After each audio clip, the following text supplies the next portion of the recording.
When we say someone's vision is 20/20, 20/80, 2100, etc., what do we really mean? Let's talk about it.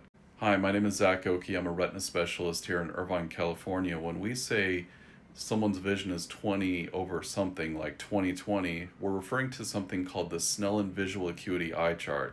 With the eye chart, what we're suggesting is that the person in front of us, our patient, we're comparing them with, let's say, other people. So, for example, if someone's vision is 20/20, then that means this person in front of us can see something clearly 20 feet away, and everyone else can see that thing 20 feet away as well. But if someone's vision is, say, 20/40, then that means this person has to be 20 feet away to see a thing, whereas everyone else is 40 feet away. They're twice as far away. Or, for example, if someone is 2200, they're legally blind in one eye, that means they have to be 20 feet away to see something, whereas everyone else is 200 feet away.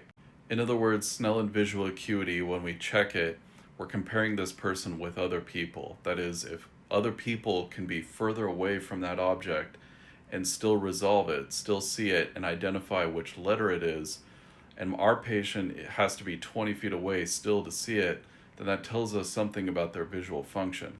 I don't look at these numbers as gospel at all. After all, this technology to check people's visual acuity was first described during the Civil War in the 1860s by a guy named Herman Snellen.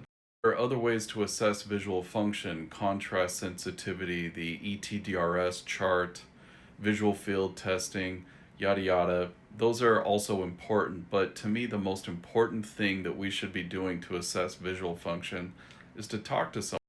I have patients who live really happy lives and they're 20/40 in both eyes, and if we find that we can't improve their vision and they're happy, I say, have a good day.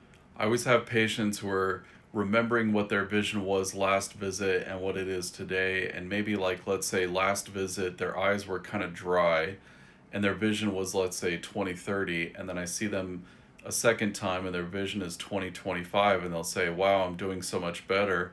But then I examine their eye and I'm like, I'm sorry, we got to do an eye injection. It all just gets confusing. The point I'm trying to make is we don't look at the visual acuity number from a Snellen eye chart and say, this is awesome, let's now make a decision on that basis.